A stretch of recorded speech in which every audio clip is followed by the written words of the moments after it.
3 ਕਰੋੜ ਆਬਾਦੀ ਹੈ ਪੰਜਾਬ ਦੀ ਜੀ। 2 ਕਰੋੜ 78 ਲੱਖ ਜਾਂ 2011 ਦਾ ਆંકੜਾ ਸੀ, 21 ਦਾ ਹਜੇ ਆਇਆ ਨਹੀਂ ਜੀ। ਤੇ ਚਲੋ ਆਪਾਂ 3 ਕਰੋੜ ਉਹਨੂੰ ਮੰਨ ਲੈਂਦੇ ਮੰਨ ਲਓ। ਉਹਦੇ 'ਚੋਂ 2 ਕਰੋੜ ਲੋਕ ਤਾਂ ਪਾਸਪੋਰਟ ਬਣਾਈ ਬੈਠੇ ਆ ਜੀ। ਇਹਦਾ ਮਤਲਬ ਇਹ ਹੈ ਜੇ ਅੱਜ ਵੈਸਟ ਦੇ ਵੀਜ਼ੇ ਖੁੱਲ੍ਹ ਜਾਣ ਜੀ ਤਾਂ ਪੰਜਾਬ ਹੱਥ ਨੂੰ ਵਿਹਲਾ ਹੋ ਜੇ। ਬਿਲਕੁਲ। ਪਾਸ ਦਾ ਚੱਲੀ ਜਾਂਦਾ ਦੌਰ ਇਹਨੂੰ ਮੈਂ 1849 ਤੋਂ ਸ਼ੁਰੂ ਹੋਇਆ ਮੰਨਦਾ ਕਿ ਉਸ ਤੋਂ ਪਹਿਲਾਂ ਜਿਹੜੇ ਸੀ ਫਰਾਂਸ ਦੇ ਨਪੋਲੀਅਨ ਦੇ ਜਿਹੜੇ ਅਫਸਰ ਸੀ ਫੌਜਾਂ ਦੇ, ਉਹ ਵੀ ਰਣਜੀਤ ਸਿੰਘ ਦੇ ਰਾਜ 'ਚ ਨੌਕਰੀ ਕਰਨ ਆਏ ਨੇ। ਬਿਲਕੁਲ। ਇੱਕ ਵੈਲ ਸਟੈਬਲਿਸ਼ ਜਿਹੜੀ ਸੀਗੀ ਢਾਂਚਾ ਸੀਗਾ ਇਹਨਾਂ ਕੋਲੇ। ਤਾਂ ਉਸ ਤੋਂ ਉਸ ਰਾਜ ਦੇ ਖਾਤਮੇ ਤੋਂ ਬਾਅਦ ਪੰਜਾਬੀ ਲੋਕ ਬਾਹਰ ਜਾਣਾ ਸ਼ੁਰੂ ਕਰਦੇ ਨੇ। ਬਿਲਕੁਲ। ਕੁਝ ਦੌਰ ਆਏ ਜਿੱਥੇ ਜਾ ਕੇ ਸਥਿਰਤਾ ਰਹੀ, ਬਾਹਰੋਂ ਜਿਹੜੇ ਹੈ ਇਸ ਤਰ੍ਹਾਂ ਦਾ ਪ੍ਰਵਾਸ ਨਹੀਂ ਹੋਇਆ। ਹਾਂ, ਹਮਲਾਵਰ ਆਉਂਦੇ ਰਹੇ ਜੀ। ਖੈਬਰ ਦਰਾਏ ਛਿਪਦੇ ਸਾਡੇ, ਤੇ ਜਿੰਨੇ ਹਮਲੇ ਹੋਏ ਭਾਰਤ ਦੇ ਸਾਰੇ ਇਹਨਾਂ ਦਰਿਆਂ ਵਿੱਚ ਦੀ ਹੋਏ। ਜੀ। ਚਾਹੇ ਉਹ ਗਰੀਕ ਦੇ ਸੀਗੇ ਸਿਕੰਦਰ ਮਹਾਨ ਵਰਗੇ, ਚਾਹੇ ਅਹਿਮਦ ਸ਼ਾਹ ਅਬਦਾਲੀ ਸੀ, ਨਾਦਰ ਸ਼ਾਹ ਸੀ, ਮੁਹੰਮਦ ਗੌਰੀ ਸੀ, ਗਜਨੀ ਸੀ, ਤਾਂ ਉਹਨਾਂ ਧਾੜ ਵੀ ਆਉਂਦੇ ਰਹੇ। ਤੇ ਉਹ ਪ੍ਰਵਾਸ ਆਪਣੇ ਆਪ ਹੀ ਲੋਕ ਇੱਧਰ ਨੂੰ ਆਉਂਦੇ ਵੀ ਰਹੇ ਤੇ ਉਹਨਾਂ ਦੇ ਨਾਲ ਜਾਂਦੇ ਵੀ ਰਹੇ। ਇੱਥੇ ਕੀ ਹੁਣ ਜੇ ਕਿਸੇ ਕੋਲ 1 ਕਿੱਲਾ ਜ਼ਮੀਨ ਦਾ ਵੀ ਆ ਕਿਸਾਨ ਕੋਲ, ਉਹ ਕਹਿੰਦਾ ਪੁੱਤ ਆਹ ਚੱਕ ਮੈਂ ਵੇਚ ਦਿੰਦਾ, ਤੂੰ ਪੇਪਰ ਪਾਸ ਕਰ, ਤੂੰ ਚਲਾ ਜਾ। ਜੀ। ਮੈਥੋਂ ਜਿਵੇਂ ਟਾਈਮ ਪਾਸ ਹੋਇਆ ਮੈਂ ਕਰ ਲੂੰ, ਤੂੰ ਇੱਥੋਂ ਨਿਕਲ ਜਾ। ਯਾਨੀ ਕਿ ਇਹਦਾ ਮਤਲਬ ਕੀ ਹੁੰਦਾ, ਕੋਈ ਬੇੜੀ ਜਦੋਂ ਡੁੱਬਦੀ ਹੁੰਦੀ ਹੈ ਤਾਂ ਉਸ ਤਰ੍ਹਾਂ ਦੀ ਮਾਨਸਿਕਤਾ ਪ੍ਰਵਿਰਤੀ ਭਾਰੂ ਹੈ। ਬਿਲਕੁਲ। ਸਾਰੀ ਫੈਮਿਲੀ ਆ ਉਹਨਾਂ ਕੋਲ 1-1.5 ਕਿੱਲਾ ਜ਼ਮੀਨ, ਉਹ ਵੀ ਕਹਿੰਦੇ ਵੇਚ ਕੇ ਤੂੰ ਚਲਾ ਜਾ। ਤੇ ਇਹ ਕਦੋਂ ਕਰਦਾ ਕੋਈ? ਇੱਕ ਯੁੱਧ ਵਰਗੀ ਹਾਲਤ ਹੋ ਗਈ ਨਾ ਇਹ। ਬਿਲਕੁਲ। ਜਦੋਂ ਆਪਾਂ ਕਹਿੰਦੇ ਬੱਚੇ ਤੁਸੀਂ ਚਲਾ ਜਾਓ, ਸਾਡੇ ਨਾਲ ਜਿਹੜੀ ਉਹ ਦੇਖੀ ਜਾਓ। ਜਿਵੇਂ ਹੁਣ ਯੂਕਰੇਨ ਦੇ ਵਿੱਚ ਪੋਲੈਂਡ ਜਾ ਰਹੇ ਨੇ ਲੋਕ, ਜਾ ਰਹੇ ਨੇ ਨਾ। ਇੱਥੇ ਫਿਰ ਕੀ ਹੈ, ਇੱਥੇ ਕਿਹੜੀ ਯੁੱਧ ਆ ਤੇਰੇ ਪੰਜਾਬ ਦੇ ਵਿੱਚ ਚੱਲ ਰਿਹਾ? ਇੱਥੋਂ ਉੱਡ ਜਾ ਭੋਲਿਆ ਪੰਛੀਆ ਵੇ, ਤੂੰ ਆਪਣੀ ਜਾਨ ਬਚਾ। ਇੱਥੇ ਘਰ ਘਰ ਫਾਹੀਆਂ ਲੱਗੀਆਂ ਵੇ, ਤੂੰ ਛੁਰੀਆਂ ਹੇਠ ਨਾ ਆ, ਵੇ ਤੂੰ ਛੁਰੀਆਂ ਹੇਠ ਨਾ ਆ। ਨੰਦਲਾ ਨੂਰਪੁਰੀ ਦੀਆਂ ਕਿਸੇ ਵਕਤ ਲਿਖੀਆਂ ਹੋਈਆਂ ਇਸ ਤਰ੍ਹਾਂ ਅੱਜ ਵੀ ਪ੍ਰਸੰਗਕ ਨੇ, ਤੇ ਇਸੇ ਨੂੰ ਅਸੀਂ ਪ੍ਰਸੰਗ ਬਣਾ ਕੇ ਅੱਜ ਗੱਲਬਾਤ ਕਰਨ ਜਾ ਰਹੇ ਹਾਂ। ਸਭ ਤੋਂ ਪਹਿਲਾਂ ਸਾਰਿਆਂ ਨੂੰ ਪਿਆਰ ਭਰੀ ਸਤਿ ਸ਼੍ਰੀ ਅਕਾਲ।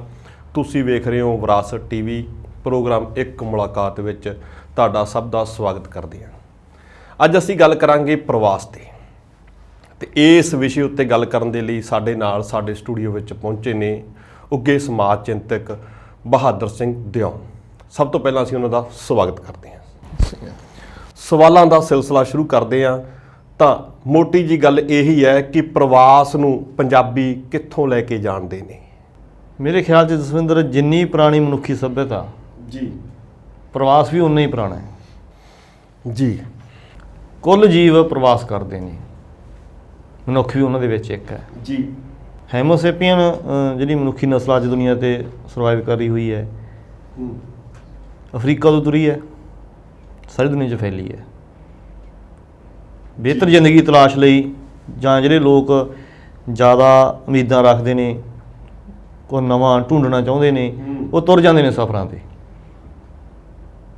ਜੇ ਪੰਜਾਬੀਆਂ ਦੀ ਗੱਲ ਕਰੀਏ ਤਾਂ ਸਿੰਧੂ ਘਾਟੀ ਦੀ ਸੱਭਿਅਤਾ ਵਿਕਸਿਤ ਹੋਈ ਇਹਨਾਂ ਖੇਤਰਾਂ ਦੇ ਵਿੱਚ, ਪੰਜਾਬ ਦੇ ਵਿੱਚ। ਤਾਂ ਉਹਦੀ ਜਗ੍ਹਾ ਆਰੀਅਨ ਆਏ। ਜਿਵੇਂ ਕਿਹਾ ਜਾਂਦਾ ਕਿ ਉਹ ਆਪਣੇ ਵੋਲਗਾ ਨਦੀ ਰਸ਼ੀਆ ਦੀ ਜੀ, ਅਤੇ ਇੱਧਰੋਂ ਉਹ ਗੰਗਾ ਵੱਲ ਨੂੰ ਪ੍ਰਵਾਸ ਕਰਦੇ ਨੇ, ਆਰੀਅਨ ਆਉਂਦੇ ਨੇ। ਅਤੇ ਉਸ ਟਾਈਮ ਦੇ ਉੱਪਰ ਪੰਜਾਬ ਦਾ ਨਾਂ ਵੀ ਕਿਸੇ ਟਾਈਮ ਆਰੀਆ ਵਰਤ ਰਿਹਾ, ਆਰੀਆ ਦਾ ਦੇਸ਼ ਜੀ। ਉਦੋਂ ਪਹਿਲਾਂ ਦੇਖੋ ਸਿੰਧੂ ਘਾਟੀ ਦੇ ਲੋਕ ਵੀ ਕਿਤੋਂ ਨਾ ਕਿਤੋਂ ਆਏ ਹੋਣਗੇ ਜੀ। ਤਾਂ ਇਹ ਪ੍ਰਵਾਸ ਲੰਮਾ ਚੱਲਦਾ ਆਉਂਦਾ ਹੈ। ਕੁਝ ਦੌਰ ਆਏ ਜਿੱਥੇ ਜਾ ਕੇ ਸਥਿਰਤਾ ਰਹੀ, ਬਾਹਰੋਂ ਜਿਹੜੇ ਹੈ ਇਸ ਤਰ੍ਹਾਂ ਦਾ ਪ੍ਰਵਾਸ ਨਹੀਂ ਹੋਇਆ। ਹਾਂ, ਹਮਲਾਵਰ ਆਉਂਦੇ ਰਹੇ ਜੀ। ਖੈਬਰ ਦਰਾਏ ਛਿਪਦੇ ਸਾਡੇ, ਤੇ ਜਿੰਨੇ ਹਮਲੇ ਹੋਏ ਭਾਰਤ ਦੇ ਸਾਰੇ ਇਹਨਾਂ ਦਰਿਆਂ ਵਿੱਚ ਦੀ ਹੋਏ। ਜੀ। ਚਾਹੇ ਉਹ ਗਰੀਕ ਦੇ ਸੀਗੇ ਸਿਕੰਦਰ ਮਹਾਨ ਵਰਗੇ, ਚਾਹੇ ਅਹਿਮਦ ਸ਼ਾਹ ਅਬਦਾਲੀ ਸੀ, ਨਾਦਰ ਸ਼ਾਹ ਸੀ, ਮੁਹੰਮਦ ਗੌਰੀ ਸੀ, ਗਜਨੀ ਸੀ, ਤਾਂ ਉਹਨਾਂ ਧਾੜ ਵੀ ਆਉਂਦੇ ਰਹੇ। ਤੇ ਉਹ ਪ੍ਰਵਾਸ ਆਪਣੇ ਆਪ ਹੀ ਲੋਕ ਇੱਧਰ ਨੂੰ ਆਉਂਦੇ ਵੀ ਰਹੇ ਤੇ ਉਹਨਾਂ ਦੇ ਨਾਲ ਜਾਂਦੇ ਵੀ ਰਹੇ। ਬਿਲਕੁਲ। ਜੇ ਹੁਣ ਆਪਾਂ ਗੱਲ ਕਰੀਏ 1849 ਦੇ ਵਿੱਚ ਪੰਜਾਬ ਜਿਹੜਾ ਹੈ ਬ੍ਰਿਟਿਸ਼ ਕਰਾਊਨ ਦਾ ਹਿੱਸਾ ਬਣਦਾ ਹੈ। ਜੀ। ਬਰਤਾਨੀਆ ਸਲਤਨਤ ਜਿਹੜੀ ਹੈਗੀ ਆ ਰਣਜੀਤ ਸਿੰਘ ਦੇ ਰਾਜ ਨੂੰ ਖਤਮ ਕਰਕੇ ਲਾਰਡ ਡਲਹੌਜੀ ਪੰਜਾਬ ਨੂੰ ਉਹਦਾ ਹਿੱਸਾ ਬਣਾ ਦਿੰਦਾ ਹੈ ਜੀ। ਜੇ ਸਿੱਖ ਫੌਜ ਸੀਗੀ ਸਰੈਂਡਰ ਕਰਦੀ ਹੈ। ਤਾਂ ਜਿਹੜੇ ਉਹ ਦੋ ਯੁੱਧ ਹੋਏ ਸਿੱਖ ਐਂਗਲੋ ਵਾਰ ਬਿਲਕੁਲ 45-49 ਦੇ ਵਿੱਚ, ਤੇ ਪਹਿਲਾ ਜਿਹੜਾ 45-46 ਦੇ ਵਿੱਚ ਹੁੰਦਾ ਹੈ, ਤਾਂ ਉਹਦੇ 'ਚ ਇੰਨੇ ਕਰੜੇ ਹੱਥੀਂ ਮੁਕਾਬਲਾ ਹੋਇਆ ਸੀ ਕਿ ਇੱਕ ਛਵੀ ਬਣ ਗਈ। ਬਿਲਕੁਲ। ਤੇ ਜਦੋਂ ਜਿਹੜੇ ਅੰਗਰੇਜ਼ ਕਾਰੋਬਾਰੀ ਅੰਗਰੇਜ਼ ਅਫਸਰ ਇੱਥੇ ਕੰਮ ਕੀਤਾ ਪੰਜਾਬ ਦੇ ਵਿੱਚ, ਤਾਂ ਜਦੋਂ ਰਣਜੀਤ ਸਿੰਘ ਦਾ ਰਾਜ ਖਤਮ ਹੋ ਗਿਆ ਤਾਂ ਉਹ ਅੰਗਰੇਜ਼ਾਂ ਦੇ ਅਧੀਨ ਹੋ ਗਏ ਲੋਕ। ਬਿਲਕੁਲ। ਤੇ ਅੰਗਰੇਜ਼ ਅਫਸਰਾਂ ਦੇ ਨਾਲ, ਕਾਰੋਬਾਰੀਆਂ ਦੇ ਨਾਲ ਉਹਨਾਂ ਦੇ ਕਿਸੇ ਨਾ ਕਿਸੇ ਤਰ੍ਹਾਂ ਦੇ ਸੰਬੰਧ ਵੀ ਬਣ ਗਏ, ਚਾਹੇ ਉਹ ਉਹਨਾਂ ਲਈ ਕੰਮ ਕਰਦੇ ਸੀਗੇ ਅੰਗਰੇਜ਼ਾਂ ਲਈ।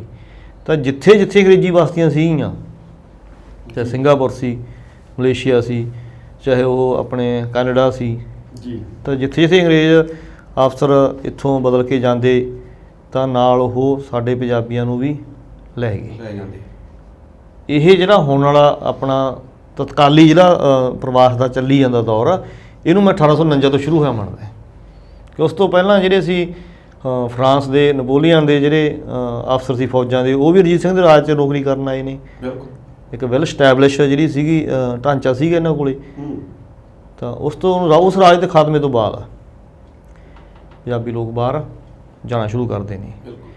ਤੇ ਹਜੇ ਤੱਕ ਦੇਖੋ ਬਿਜਲੀ ਦੌਰ ਆਏ, ਕਾਮਾਗਾਟਾ ਮਾਰੂ ਦੀ ਘਟਨਾ ਜੀ, ਉਹਦੇ ਡਾਇਰੈਕਸ਼ਨ ਦੇ ਵਿੱਚ ਗਦਰ ਲਹਿਰ, ਗਦਰ ਪਾਰਟੀ ਬਣਦੀ ਹੈ। ਬਹੁਤ ਹੀ ਹੋਣਹਾਰ ਲੋਕ ਆਪਣੇ, ਜਿਹਨਾਂ 'ਚ ਕਰਤਾਰ ਸਿੰਘ ਸਰਾਭਾ, ਬਾਬਾ ਸੋਹਣ ਸਿੰਘ ਭਗਨਾ ਤੇ ਹੋਰ ਬਹੁਤ ਸਾਰੇ ਸਾਥੀ ਅੰਗਰੇਜ਼ਾਂ ਦੀਆਂ ਬਸਤੀਆਂ ਦੇ ਵਿੱਚੋਂ ਭਾਰਤ ਨੂੰ ਜਾਂ ਆਪਦੀ ਭਾਰਤ ਦੇਸ਼ ਭਾਵੇਂ ਉਦੋਂ ਹੋਂਦ 'ਚ ਨਹੀਂ ਆਇਆ ਸੀ, ਆਪਦੇ ਖਿੱਤੇ ਨੂੰ ਜਿਹਨੂੰ ਪੰਜਾਬ ਜਾਂ ਕਸ਼ਮੀਰ ਮੰਨਦੇ ਸੀ, ਇਹਨੂੰ ਆਜ਼ਾਦ ਕਰਾਉਣ ਲਈ ਆਏ। ਉੱਥੋਂ ਆਪਣੀ ਪੜ੍ਹਾਈਆਂ ਛੱਡ ਕੇ, ਕਾਰੋਬਾਰੀ ਛੱਡ ਕੇ, ਤੇ ਇੱਕ ਜਿਹੜਾ ਜਜ਼ਬਾ ਸੀ ਲੈ ਕੇ ਆਏ। ਦੇਸ਼ ਆਜ਼ਾਦ ਹੋ ਗਿਆ। 2 ਵਿਸ਼ਵ ਯੁੱਧ ਹੋਏ। ਵਿਸ਼ਵ ਯੁੱਧਾਂ ਦੇ ਵਿੱਚ ਕੀ ਆ, ਉਦੋਂ ਵੀ ਜਿਹੜਾ ਹੈਗਾ ਸਿੱਖ ਫੌਜੀ, ਪੰਜਾਬ ਫੌਜੀ ਜਾਂ ਭਾਰਤੀ ਫੌਜੀ, ਇਹ ਅੰਗਰੇਜ਼ਾਂ ਵੱਲੋਂ ਯੁੱਧ ਲੜੇ ਨੇ। ਬਿਲਕੁਲ। ਤੇ ਕਈ ਥਾਈਂ ਬੜੀਆਂ ਫਸਵੀਆਂ ਟੱਕਰਾਂ ਇਹਨਾਂ ਨੇ ਦਿੱਤੀਆਂ ਨੇ।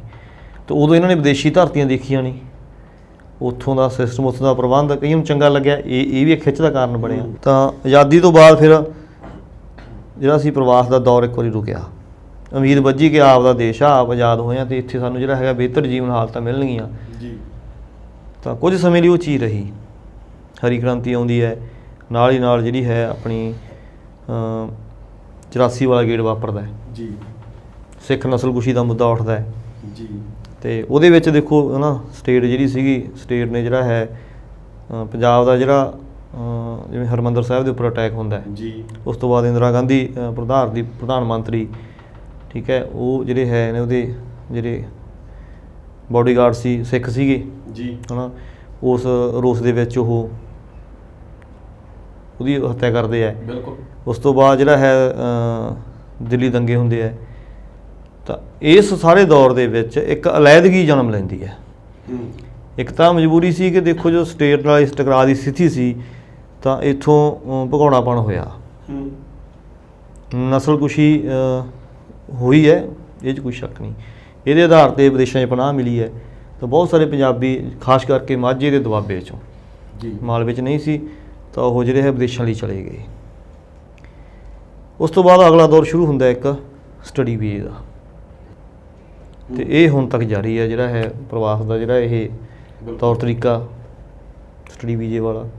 ਤੁਹਾਡੀ ਗੱਲ ਦੇ ਵਿੱਚੋਂ ਮੈਂ ਜਿਹੜਾ ਇੱਕ ਸਾਰ ਤੱਤ ਕੱਢਿਆ ਹੈ ਕਿ ਪਹਿਲਾਂ ਲੁੱਟਣ ਲਈ ਜਾਂਦੇ ਸੀ, ਫਿਰ ਵਿਕਾਸ ਲਈ ਜਾਂਦੇ ਸੀ, ਤੇ ਹੁਣ ਲੁੱਟ ਦੇ ਡਰ ਤੋਂ ਜਾਂਦੇ ਆ। ਤਾਂ ਇਸ ਚੀਜ਼ ਨੂੰ ਜਦੋਂ ਤੁਸੀਂ ਦੇਖਦੇ ਹੋ ਤਾਂ ਇਹਨੂੰ ਅਸੀਂ ਰੁਜ਼ਗਾਰ ਨਾਲ ਜੋੜ ਕੇ ਚੱਲੀਏ ਜਾਂ ਫਿਰ ਪੜ੍ਹਾਈ ਨਾਲ ਜੋੜ ਕੇ ਚੱਲੀਏ। ਪੰਜਾਬੀ ਹੁਣ ਵਾਲਾ ਜਿਹੜਾ ਪ੍ਰਵਾਸ ਕਰਦਾ ਹੈ, ਇਹ ਲੁੱਟ ਦੇ ਡਰ ਤੋਂ ਤਾਂ ਕਰਦਾ ਹੀ ਕਰਦਾ ਹੈ, ਇਹ ਪੜ੍ਹਾਈ ਦੇ ਲੁੱਟ ਤੋਂ ਡਰ ਤੋਂ ਕਰਦਾ ਹੈ ਜਾਂ ਫਿਰ ਰੁਜ਼ਗਾਰ ਲਈ ਜਾਂਦਾ ਹੈ।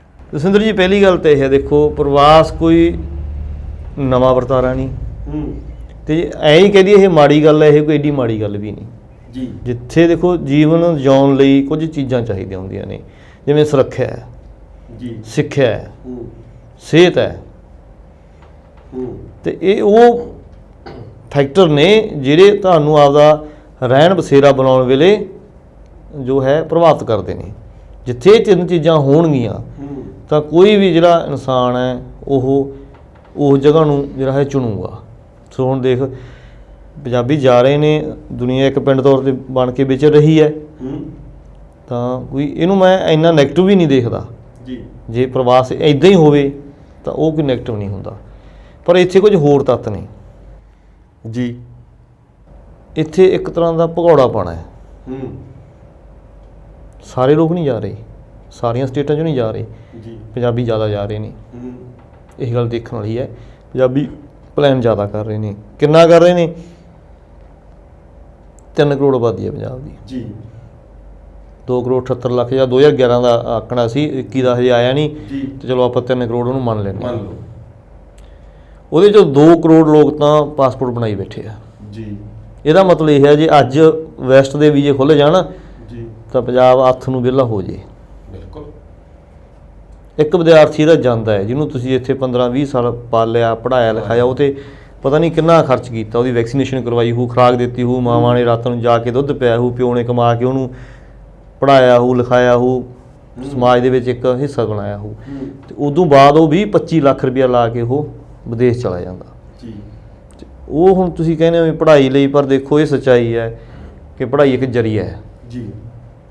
ਇੱਥੋਂ ਦੇ ਪ੍ਰਬੰਧ ਤੋਂ ਲੋਕ ਤੰਗ ਹੋ ਕੇ, ਜਿਹਦੇ ਵਿੱਚ ਰੁਜ਼ਗਾਰ ਦੇ ਮੌਕੇ ਦੀ ਘਾਟ ਵੀ ਹੈ ਜੀ, ਜਿਹਦੇ 'ਚ ਇੱਥੋਂ ਦਾ ਜਿਹੜਾ ਰਾਜਨੀਤਿਕ ਪ੍ਰਬੰਧ ਆ ਜੀ, ਉਹਦੀ ਉਥਲ-ਪੁਥਲ ਵੀ ਹੈ, ਇੱਥੋਂ ਦੀ ਭ੍ਰਿਸ਼ਟਾਚਾਰੀ ਹੈ, ਇੱਥੋਂ ਦਾ ਵਾਤਾਵਰਨ ਹੈ, ਕੇਂਦਰ ਨਾਲ ਪੰਜਾਬੀਆਂ ਦੇ ਸੰਬੰਧ ਨੇ, ਪੰਜਾਬੀ ਜਿਹੜੀ ਮਾਨਸਿਕਤਾ ਹੈ ਉਹ ਕਿਵੇਂ ਮਹਿਸੂਸ ਕਰਦੀ ਹੈ, ਉਹਦੇ ਨਾਲ ਅਲਹਿਦਗੀ, ਉਹ ਵੀ ਇੱਕ ਕਾਰਨ ਹੈ। ਸੋ ਇਹ ਬਹੁਤ ਸਾਰੇ ਕਾਰਨ ਨੇ, ਪਰ ਬਹੁਤ ਵੱਡੀ ਗਿਣਤੀ 'ਚ ਪੰਜਾਬੀ ਜਿਹੜੇ ਹੈ ਇੱਥੋਂ ਭੱਜ ਰਹੇ ਨੇ। ਅਤੇ ਇੱਕ ਰਿਪੋਰਟ ਆਈ ਸੀ ਪਿੱਛੇ ਜੇ, ਰਫ ਰਿਪੋਰਟ ਹੈ, ਦੇਖੋ ਅੰਕੜੇ ਹੁੰਦੇ ਨੇ, ਉਹ ਦਸ਼ਾ ਤੇ ਦਿਸ਼ਾ ਨੂੰ ਦੱਸਣ ਲਈ ਹੁੰਦੇ ਨੇ ਕਾਫੀ। ਇਹ ਨਹੀਂ ਹੁੰਦਾ ਕਿ ਆਪਾਂ ਐਕੂਰੇਟ ਫਿਗਰ ਆ ਵੀ ਉਹ ਕੋਈ 1000 ਰੁਪਏ 2000 ਰੁਪਏ ਵੱਧ ਘੱਟ ਆ ਜੀ। 28,500 ਕਰੋੜ ਜੀ ਸਾਲ ਦਾ, ਠੀਕ ਹੈ ਜੀ। ਪੰਜਾਬ 500 ਕਰੋੜ ਪੰਜਾਬ ਦੇ ਬਜਟ ਦਾ ਇਹ ਚੌਥਾ ਹਿੱਸਾ ਬਣ ਜਾਂਦਾ ਹੈ ਜੀ। ਉਹ ਅਸੀਂ ਵਿਦੇਸ਼ਾਂ 'ਚ ਬੱਚਿਆਂ ਨੂੰ ਪੜ੍ਹਨ ਭੇਜਣ ਲਈ ਖਰਚ ਰਹੇ ਹਾਂ ਜੀ। ਹੁਣ ਇਹ ਹਾਲਾਤ ਇਹ ਨੇ ਕਿ ਜਿਹੜਾ ਬੱਚਾ +2 ਕਰ ਜਾਂਦਾ ਹੈ, ਉਹਦਾ ਮੈਟ੍ਰਿਕ ਹੀ ਜੀ, ਆਫਟਰ +2 70-75% ਬੱਚੇ ਜਿਹੜੇ ਹੈ ਅੱਗੇ ਇੱਥੇ ਫਰਦਰ ਆਪਦੀ ਗ੍ਰੈਜੂਏਸ਼ਨ ਡਿਗਰੀ ਸ਼ੁਰੂ ਨਹੀਂ ਕਰਦੇ ਜੀ। ਉਹ ਆਈਲੈਟਸ ਸੈਂਟਰਾਂ 'ਤੇ ਜਾਂਦੇ ਨੇ, ਹੈ ਨਾ, ਪਾਸਪੋਰਟ ਦਫ਼ਤਰਾਂ 'ਚ ਫਿਰਦੇ ਨੇ ਜੀ, ਠੀਕ ਹੈ, ਇਮੀਗ੍ਰੇਸ਼ਨ ਦਫ਼ਤਰਾਂ 'ਚ ਜਾਂਦੇ ਨੇ। ਜੀ। ਉਹਨਾਂ ਨੂੰ ਇਹ ਸਪਸ਼ਟ ਆ ਕਿ ਕਿਸੇ ਤਰੀਕੇ ਜਹਾਜ਼ ਚੜ੍ਹ ਜਾਈਏ। ਐਂ ਵੀ ਹੈ ਜਸਵਿੰਦਰ ਗੱਲ, ਜੇ ਕਿਸੇ ਕੋਲੇ ਪਹਿਲਾਂ ਸੀ ਜਿਹੜੇ ਲੋਕ ਥੋੜ੍ਹੇ ਬਹੁਤੇ ਸਰਦੇ ਪੁੱਜਦੇ ਸੀ ਬੱਚਿਆਂ ਨੂੰ ਵਿਦੇਸ਼ ਭੇਜਣ ਲਈ, ਜਿਹੜਾ ਹੈ ਇਹ ਸਟੈਪ ਲੈਂਦੇ ਸੀ, ਸਟੇਟਸ ਸਿੰਬਲ ਸੀ, ਸਟੇਟਸ ਸਿੰਬਲ ਸੀ, ਵਧੀਆ ਪੜ੍ਹਾਈ, ਦੇਖੋ ਕੋਈ ਮਾੜੀ ਗੱਲ ਵੀ ਨਹੀਂ ਸੀ। ਜੇ ਹੁਣ ਆਪਣੇ ਪੰਡਿਤ ਜਵਾਹਰ ਲਾਲ ਨਹਿਰੂ ਜਾਂ ਮਹਾਤਮਾ ਗਾਂਧੀ ਅਤੇ ਇਹ ਵਿਦੇਸ਼ਾਂ ਲੰਡਨ ਦੇ ਵਿੱਚ ਜਾ ਕੇ ਲਾਅ ਦੀਆਂ ਡਿਗਰੀਆਂ ਕਰਦੇ ਨੇ, ਤਾਂ ਜਿਹੜੇ ਅਫੋਰਡ ਕਰ ਸਕਦੇ ਨੇ ਜਾ ਸਕਦੇ ਨੇ ਬਈ। ਇੱਥੇ ਵਧੀਆ ਕੋਈ ਡਾਕਟਰੀ ਪੜ੍ਹਾਈਆਂ ਨੇ, ਖੇਤੀਬਾੜੀ ਦੀਆਂ ਪੜ੍ਹਾਈਆਂ ਨੇ, ਲਾਅ ਦੀਆਂ, ਜਾ ਸਕਦੇ ਨੇ, ਕੋਈ ਮਾੜੀ ਗੱਲ ਨਹੀਂ ਜੀ। ਪਰ ਇੱਥੇ ਕੀ ਹੁਣ ਜੇ ਕਿਸੇ ਕੋਲ 1 ਕਿੱਲਾ ਜ਼ਮੀਨ ਦਾ ਵੀ ਹੈ ਕਿਸਾਨ ਕੋਲ, ਉਹ ਕਹਿੰਦਾ ਪੁੱਤ ਆਹ ਚੱਕ ਮੈਂ ਵੇਚ ਦਿੰਦਾ, ਤੂੰ ਪੇਪਰ ਪਾਸ ਕਰ, ਤੂੰ ਚਲਾ ਜਾ ਜੀ। ਮੈਥੋਂ ਜਿਵੇਂ ਟਾਈਮ ਪਾਸ ਹੋਇਆ ਮੈਂ ਕਰ ਲੂੰ, ਤੂੰ ਇੱਥੋਂ ਨਿਕਲ ਜਾ। ਯਾਨੀ ਕਿ ਇਹਦਾ ਮਤਲਬ ਕੀ ਹੁੰਦਾ, ਕੋਈ ਬੇੜੀ ਜਦੋਂ ਡੁੱਬਦੀ ਹੁੰਦੀ ਹੈ ਤਾਂ ਉਸ ਤਰ੍ਹਾਂ ਦੀ ਮਾਨਸਿਕਤਾ ਪ੍ਰਵਿਰਤੀ ਭਾਰੂ ਹੈ। ਬਿਲਕੁਲ। ਸਾਰੀ ਫੈਮਿਲੀ ਆ, ਉਹਨਾਂ ਕੋਲ 1-1.5 ਕਿੱਲਾ ਜ਼ਮੀਨ, ਉਹ ਵੀ ਕਹਿੰਦੇ ਵੇਚ ਕੇ ਤੂੰ ਚਲਾ ਜਾ। ਅਤੇ ਇਹ ਕਦੋਂ ਕਰਦਾ ਕੋਈ? ਇੱਕ ਯੁੱਧ ਵਰਗੀ ਹਾਲਤ ਹੋ ਗਈ ਨਾ ਇਹ। ਬਿਲਕੁਲ। ਜਦੋਂ ਆਪਾਂ ਕਹਿੰਦੇ ਬੱਚੇ ਤੁਸੀਂ ਚਲਾ ਜਾਓ, ਸਾਡੇ ਨਾਲ ਜਿਹੜੀ ਉਹ ਦੇਖੀ ਜਾਓ। ਜਿਵੇਂ ਹੁਣ ਯੂਕਰੇਨ ਦੇ ਵਿੱਚ ਪੋਲੈਂਡ ਜਾ ਰਹੇ ਨੇ ਲੋਕ, ਜਾ ਰਹੇ ਨੇ ਨਾ। ਇੱਥੇ ਫਿਰ ਕੀ ਹੈ, ਇੱਥੇ ਕਿਹੜੀ ਯੁੱਧ ਆ ਤੇਰੇ ਪੰਜਾਬ ਦੇ ਵਿੱਚ ਚੱਲ ਰਿਹਾ ਸਿੰਦਰ? ਇੱਕ ਅਦਿੱਖ ਯੁੱਧ ਤਾਂ ਚੱਲ ਰਿਹਾ ਨਾ। ਬਿਲਕੁਲ। ਤੁਸੀਂ ਆਪਣੀ ਆਮਦਨ, ਆਪਣੇ ਪਾਲੇ ਹੋਏ ਜਿਹੜੇ ਬੱਚੇ ਨੇ, ਆਪਣੀਆਂ ਜ਼ਮੀਨਾਂ ਜਾਇਦਾਦਾਂ ਘਰ ਛੱਡ ਕੇ ਤਾਂ ਵਿਦੇਸ਼ਾਂ ਨੂੰ ਜਾ ਰਹੇ ਹੋ। ਦੇਖੋ ਜਾਣਾ ਕੋਈ ਮਾੜੀ ਗੱਲ ਨਹੀਂ ਸੀ, ਉਹਦੇ ਲਈ ਪਰਪਸ ਕੀ ਨੇ, ਜਾਂ ਉਹ ਕਿਸ ਮਾਨਸਿਕ ਪ੍ਰਵਿਰਤੀ 'ਚ ਤੁਸੀਂ ਜਾ ਰਹੇ ਹੋ, ਇਹ ਚੀਜ਼ ਡਰਾਉਣੀ ਹੈ। ਇਹਨੂੰ ਥੋੜ੍ਹਾ ਜਿਹਾ ਮੈਂ ਜਿਹੜਾ ਹੈਗਾ ਇਹ ਦੁਖਦਾ ਹੀ ਹੈ।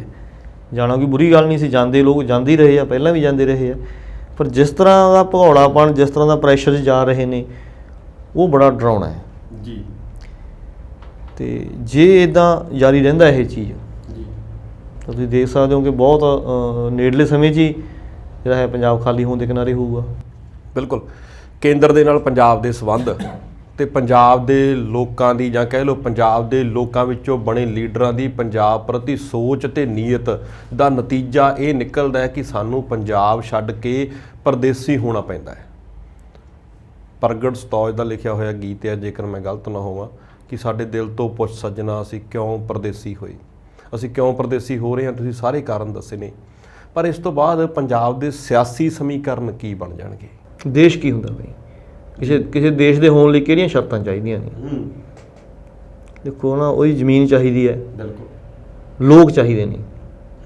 ਸੋਵਰਨਟੀ ਹੋਣ ਦੇ ਲਈ, ਕੋਈ ਇਲਾਕਾ ਹੋਣ ਦੇ ਲਈ, ਕੋਈ ਸੂਬਾ, ਕੋਈ ਦੇਸ਼ ਹੋਣ ਦੇ ਲਈ ਇਹ ਚੀਜ਼ਾਂ ਹੁੰਦੀਆਂ ਨੇ। ਉੱਥੋਂ ਦੇ ਉਹ ਲੋਕ ਹੋਣ, ਉਹਨਾਂ ਦੀ ਜ਼ਮੀਨ ਹੋਵੇ, ਉਹਨਾਂ ਕੋਲ ਇੱਕ ਸਾਂਝਾ ਜਿਹੜਾ ਸੱਭਿਆਚਾਰ ਹੋਵੇ, ਰਸਮ ਰਿਵਾਜ਼ਾਂ ਉਹਨਾਂ ਦਾ, ਜੀਵਨ ਸ਼ੈਲੀ ਹੋਵੇ ਇੱਕ, ਤਾਂ ਇਹ ਚੀਜ਼ਾਂ ਜ਼ਰੂਰੀ ਹੁੰਦੀਆਂ ਨੇ।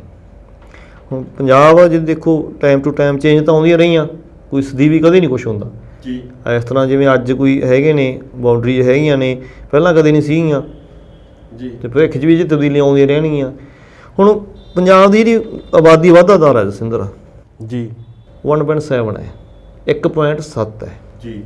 ਇਹਦਾ ਮਤਲਬ ਇਹ ਹੈ ਨਾ, ਜੇ ਕਿਸੇ ਖਿੱਤੇ ਦੀ ਆਬਾਦੀ ਵਾਧਾ ਦਰ 2.1 ਹੋਵੇ ਜੀ, ਇਸ ਦਰ 'ਤੇ ਵਧੇ ਉਹ ਜੀ, ਪ੍ਰਤੀਸ਼ਤ ਦੇ ਹਿਸਾਬ ਨਾਲ, ਤਾਂ ਉਹ ਆਬਾਦੀ ਸਥਿਰ ਰਹਿੰਦੀ ਹੈ। ਠੀਕ ਹੈ ਜੀ।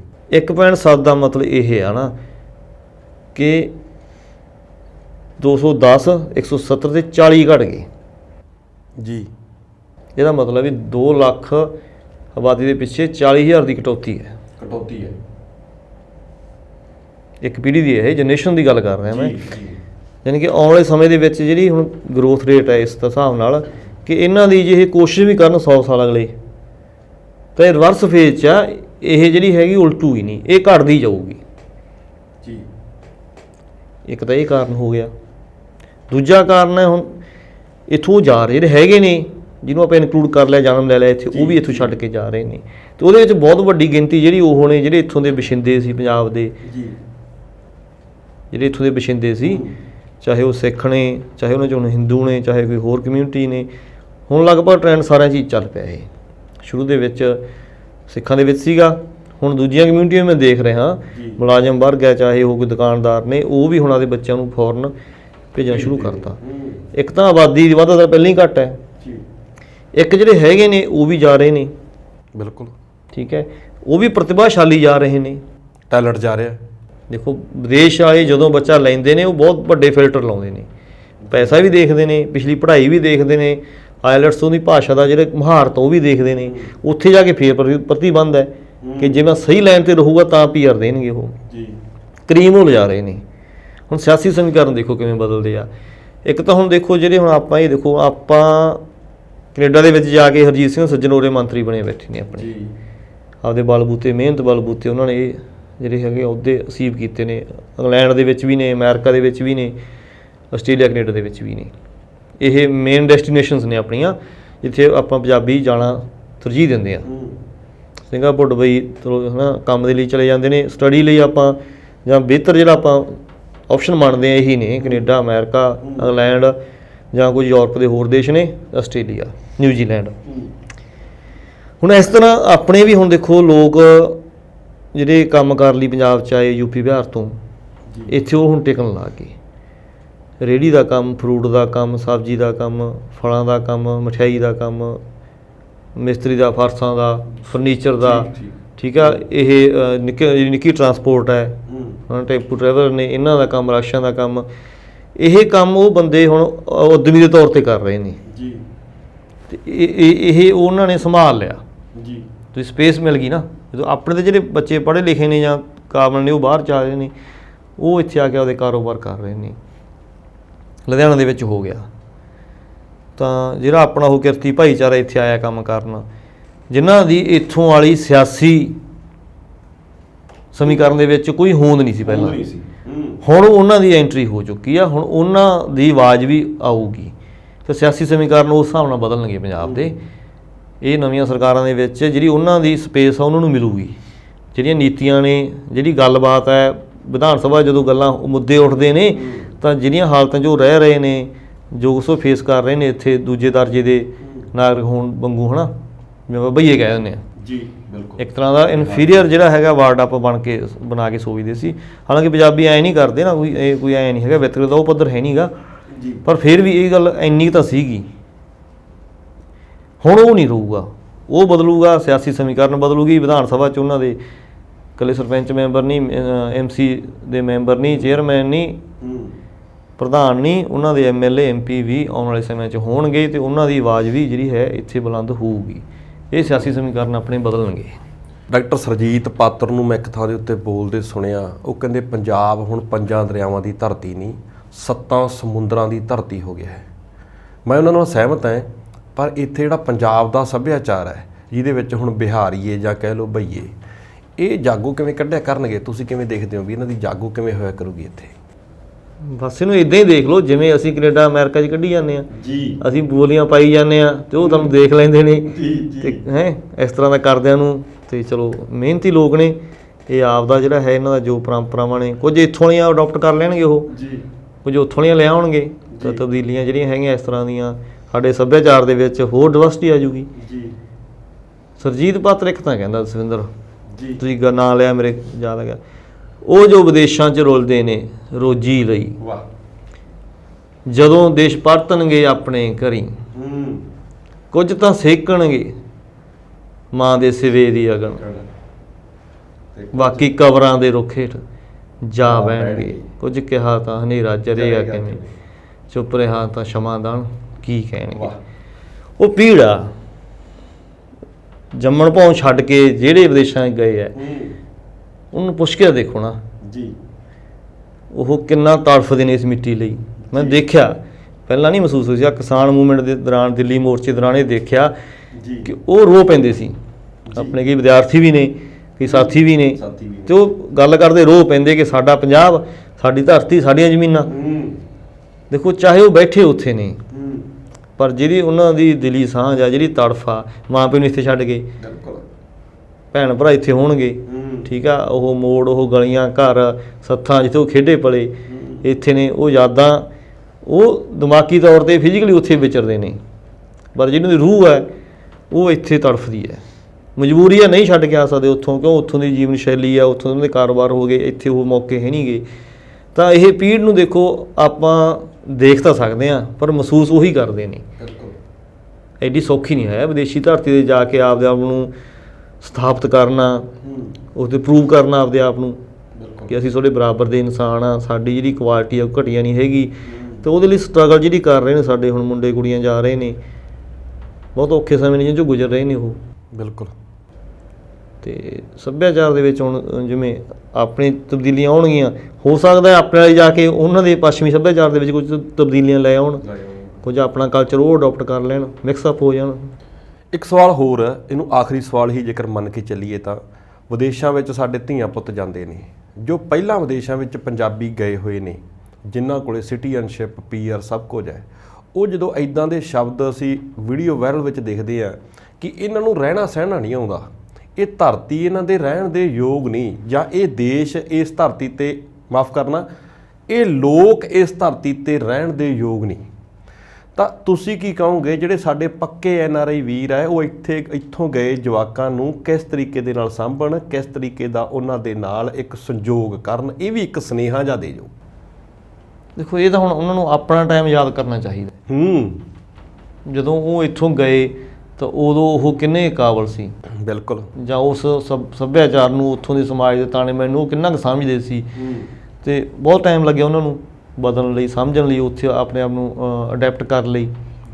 ਹੁਣ ਨਵੇਂ ਜਾ ਰਹੇ ਨੇ, ਇੱਕ ਤਾਂ ਦੇਖੋ ਦਸਵਿੰਦਰ ਇਹ ਹੈ, ਜਿਹੜੇ ਪਹਿਲਾਂ ਗਏ ਉਹਨਾਂ ਦਾ ਐਜੂਕੇਸ਼ਨ ਪੱਧਰ ਨਹੀਂ ਸੀ ਉਸ ਲੈਵਲ ਦਾ, ਉਹ ਕਿਸੇ ਹੋਰ ਵਿਆਹ ਸ਼ਾਦੀਆਂ ਰਾਹੀਂ ਚਲੇ ਗਏ, ਹੈ ਨਾ, ਸਿਆਸੀ ਬਣਾ ਰਾਹੀਂ ਚਲੇ ਗਏ, ਮਿਹਨਤ ਕੀਤੀ ਉਹਨਾਂ ਨੇ, ਕਾਰੋਬਾਰ ਸਥਾਪਿਤ ਹੋ ਗਏ। ਜਿਹੜੇ ਹੁਣ ਬੱਚੇ ਜਾ ਰਹੇ ਨੇ, ਮੈਂ ਦੇਖ ਰਿਹਾ ਕਿ ਦੇਖੋ ਐਜੂਕੇਸ਼ਨ ਪੱਧਰ ਤਾਂ ਉਹਨਾਂ ਦਾ ਜਿਹੜਾ ਹੈ ਪਹਿਲਾਂ ਨਾਲੋਂ ਉੱਚਾ ਹੈ ਜੀ। ਇੰਗਲਿਸ਼ ਉਹਨਾਂ ਦੀ ਜਿਹੜੀ ਹੈਗੀ ਆ ਨਾ, ਉਹ ਮਹਾਰਤ ਚੰਗੀ ਹੈ ਜੀ। ਅਤੇ ਕੁਛ ਤਾਂ ਇਹ ਜੈਲਸੀ ਫੈਕਟਰ ਵੀ ਹੁੰਦਾ ਹੈ ਜੀ। ਉਹ ਇੱਕ ਤਾਂ ਉੱਥੋਂ ਦੇ ਸੱਭਿਆਚਾਰ ਨੂੰ ਇੱਥੋਂ ਸੋਸ਼ਲ ਮੀਡੀਆ ਰਾਹੀਂ ਦੇਖ ਲਿਆ, ਉਸ ਤਰ੍ਹਾਂ ਦੀ ਰਹਿਣੀ ਸਹਿਣੀ, ਉਸ ਤਰ੍ਹਾਂ ਦੇ ਕੱਪੜੇ, ਉਹਨਾਂ ਦੀ ਬੋਲ ਬਾਣੀ ਬੱਚਿਆਂ 'ਚ ਹੈਗੀ ਆ ਨਾ। ਅਤੇ ਕੁਝ ਛੋਟੀ ਉਮਰ ਦੇ ਬੱਚੇ ਜਾ ਰਹੇ ਨੇ ਜੀ। ਦੇਖੋ ਬੱਚੇ ਤਾਂ ਗਲਤੀਆਂ ਕਰਦੇ ਹੀ ਹੁੰਦੇ ਨੇ, ਇੱਥੇ ਵੀ ਕਰਦੇ ਨੇ। ਜਿਹੜੇ ਪਹਿਲਾਂ ਲੋਕ ਗਏ ਥੋੜ੍ਹੇ ਜਿਹੇ ਮੈਚਿਓਰ ਗਏ, ਵੱਡੀ ਉਮਰ 'ਚ ਗਏ, ਕੰਮ ਕਰਨ ਲਈ ਗਏ, ਉਹੋ ਜਿਹੀ ਮੈਂਟਲੀ ਸੈਟਅਪ ਲੈ ਕੇ ਗਏ। ਸੋ ਮੈਂ ਤਾਂ ਇਹੀ ਉਹਨਾਂ ਨੂੰ ਕਹੂੰਗਾ, ਦੇਖੋ ਪ੍ਰਵਾਸ ਹੈ, ਤੁਹਾਡੇ ਹੀ ਬੱਚੇ ਆ, ਤੁਹਾਡੀ ਭੈਣ ਭਰਾਵਾਂ ਦੇ ਬੱਚੇ ਆ। ਘੱਟੋ ਘੱਟ ਪੰਜਾਬੀ ਲੋਕ ਨੇ ਜਿਹੜੇ ਮਿਹਨਤ ਕੀਤੀ ਆ, ਉਹ ਤਾਂ ਉਹਨਾਂ ਦਾ ਸ਼ੋਸ਼ਣ ਨਾ ਕਰਨ। ਬਿਲਕੁਲ। ਵਿਦੇਸ਼ੀ ਧਰਤੀ ਤੇ ਜਦੋਂ ਕੋਈ ਕਹਿ ਦਿੰਦਾ ਮੈਂ ਬਠਿੰਡੇ ਤੋਂ ਆਇਆ ਤੇ ਐਂ ਲੱਗਦਾ ਵੀ ਮੇਰਾ ਭਰਾ ਆ ਗਿਆ, ਮੇਰੀ ਭੈਣ ਆ ਗਈ, ਬਿਲਕੁਲ ਆਪਣਾਪਣ ਮਹਿਸੂਸ ਹੁੰਦਾ ਨਾ। ਜੀ ਉਹ ਹੁਣ ਜਦੋਂ ਇੱਥੋਂ ਗਏ ਨੇ ਹੁਣ ਐਂ ਮਹਿਸੂਸ ਕਰਨ ਉਹ ਵੀ ਚਲੋ ਕੋਈ ਗੱਲ ਨਹੀਂ, ਸਾਰੇ ਇਹੋ ਜਿਹੇ ਨਹੀਂ ਆ ਜਸਵਿੰਦਰ। ਸਾਰੇ ਬੱਚੇ ਜਿਹੜੇ ਹੈਗੇ ਨੇ, ਸਾਰੇ ਵਿਦਿਆਰਥੀ ਜਿਹੜੇ ਹੈਗੇ ਨੇ ਉਹ ਨਲਾਇਕ ਨਹੀਂ ਹੈਗੇ। ਬੜੇ ਮਾਂ ਪਿਓ ਨਾਲ ਜਿਹੜੇ ਹੈਗੇ ਵਾਅਦੇ ਕਰਕੇ ਗਏ ਨੇ, ਕਮਿਟਡ ਨੇ, ਸਟੱਡੀ ਵੀ ਕਰਨੀ ਹੈ, ਕੰਮ ਵੀ ਕਰਨਾ, ਪਿਛਲੇ ਕਰਜ਼ੇ ਵੀ ਮੋੜਨੇ ਨੇ, ਮਗਲਿਆਂ ਨੂੰ ਵੀ ਸੱਦਣਾ ਹੈ ਨਾ। ਬੜੇ ਪ੍ਰੈਸ਼ਰ ਤਣਾਅ 'ਚ ਆਉਣੇ, ਉਹਨਾਂ ਨੂੰ ਹੈਲਪਫੁਲ ਰਹੋ। ਬਾਹਰ ਇਹਨਾਂ ਦੀ ਸਾਰੇ ਨਹੀਂ ਕਰਦੇ, ਪਰ ਮੈਨੂੰ ਲੱਗਦਾ ਕੁਝ ਕੁ ਜਿਹੜੇ ਹੈਗੇ ਨੇ ਹੋਸ਼ੇ ਲੋਕ ਉਹ ਇਸ ਤਰ੍ਹਾਂ ਦੀ ਸਟੇਟਮੈਂਟਾਂ ਦੇ ਕੇ ਉਹ ਸਾਰੀ ਜਿਹੜੀ ਹੈਗੀ ਆ ਆਪਣੀ ਕਮਿਊਨਿਟੀ ਆ ਜਾਂ ਸਾਰੇ ਜਿਹੜੇ ਆਪਣੇ ਵਿਦਿਆਰਥੀ ਨੇ ਸਾਰਿਆਂ ਨੂੰ ਇੱਕੋ ਰੱਸੇ ਬੰਨ੍ਹ ਦਿੰਦੇ ਨੇ। ਬਿਲਕੁਲ। ਅਤੇ ਉਹਦੇ ਨਾਲ ਇੱਕ ਇਮੇਜ ਤਾਂ ਦੇਖੋ ਨੈਗੇਟਿਵ ਬਣਦੀ ਹੈ। ਇਹੋ ਜਿਹੀ ਹੋਸ਼ੀ ਗੱਲ ਨਹੀਂ ਕਰਨੀ ਚਾਹੀਦੀ। ਜਿੰਨੀ ਕੁ ਮਦਦ ਕਰ ਸਕਦੇ ਕਰਨ, ਘੱਟੋ ਘੱਟ ਸ਼ੋਸ਼ਣ ਨਾ ਕਰਨ। ਜੇ ਚਲੋ ਉਹ ਵੀ ਹੈ ਤਾਂ ਕੋਈ ਇਸ ਤਰ੍ਹਾਂ ਦੀ ਸਟੇਟਮੈਂਟ ਨਾ ਦੇਣ ਜੀ। ਜੇ ਕਰ ਸਕਦੇ ਨੇ ਬੱਚਿਆਂ ਨੂੰ ਸਮਝਾਉਣ, ਮਦਦ ਕਰਨ। ਅੱਜ ਨਾ ਸਵੇਰ ਦੇਖੋ ਉਹ ਇੱਕ ਬਿਹਤਰ ਇਨਸਾਨ ਸਾਬਤ ਹੋਣਗੇ, ਮੇਰਾ ਇਹ ਭਰੋਸਾ ਇਸ ਗੱਲ 'ਚ। ਜੀ ਮੈਂ ਇਸ ਗੱਲ ਨੂੰ ਮੰਨ ਕੇ ਚੱਲਦਾ। ਤੇ ਇੱਕ ਹੋਰ ਗੱਲ ਉਹ ਇਹ ਹੈ ਕਿ ਇੱਥੋਂ ਜਾਣ ਵਾਲੇ ਸਾਡੇ ਛੋਟੇ ਭੈਣ ਭਰਾ, ਸਾਡੇ ਧੀਆਂ ਪੁੱਤ, ਉਹਨਾਂ ਦੇ ਲਈ ਕੋਈ ਵਿਸ਼ੇਸ਼ ਗੱਲਾਂ ਜਾਂ ਕਹਿ ਲਓ ਧਿਆਨ ਰੱਖਣ ਯੋਗ ਗੱਲਾਂ ਜਿਨ੍ਹਾਂ ਕਰਕੇ ਉਹਨਾਂ ਨੂੰ ਉੱਥੇ ਜਾ ਕੇ ਪੂਰੇ ਪੰਜਾਬੀਆਂ ਨੂੰ ਤੇ ਉਹਨਾਂ ਨੂੰ ਵੀ ਸ਼ਰਮਿੰਦਾ ਨਾ ਹੋਣਾ ਪਵੇ। ਇਹ ਗੱਲ ਜਸਵਿੰਦਰ ਇੱਦਾਂ ਹੈ, ਦੇਖੋ ਮੈਂ ਪਹਿਲਾਂ ਕਿਹਾ ਕਿ ਸਾਰੇ ਦਾ ਦੇਖੋ ਇਸ ਤਰ੍ਹਾਂ ਦਾ ਨਹੀਂ ਹੈ ਜਿਹੜੇ ਕਿ ਸ਼ਰਮਿੰਦਾ ਕਰਦੇ ਨੇ ਸਾਨੂੰ। ਪਰ ਫਿਰ ਵੀ ਦੇਖੋ ਜਦੋਂ ਨਵੇਂ ਥਾਂ 'ਤੇ ਜਾਂਦੇ ਹੋ ਤੁਸੀਂ ਤਾਂ ਇੱਕ ਤਾਂ ਮੈਚਿਓਰਿਟੀ ਲੈਵਲ ਉਹ ਨਹੀਂ ਹੁੰਦਾ ਜੀ। ਉੱਥੋਂ ਦਾ ਸੱਭਿਆਚਾਰ, ਉੱਥੋਂ ਦਾ ਰਹਿਣ ਸਹਿਣ ਹੋਰ ਪੱਧਰ ਦਾ ਹੈ। ਅਸੀਂ ਹੋਰ 'ਚੋਂ ਗਏ ਹਾਂ ਜੀ, ਤਾਂ ਉੱਥੇ ਕੁਝ ਸਮੱਸਿਆਵਾਂ ਆ ਜਾਂਦੀਆਂ ਨੇ। ਅਤੇ ਇਹਦੇ ਲਈ ਦੇਖੋ ਐਂ ਆ ਕਿ ਨਾ ਕਹਿਣਾ ਸਿੱਖਣ। ਜੀ ਤੁਸੀਂ ਕਮਿਟਡ ਹੋ, ਘਰਦਿਆਂ ਨੇ ਤੁਹਾਨੂੰ ਭੇਜਿਆ ਬਾਹਰ, ਜਾਂ ਤੁਸੀਂ ਚਲੋ ਸਵੇ ਆਪ ਹੀ ਗਏ ਹੋ। ਜੀ।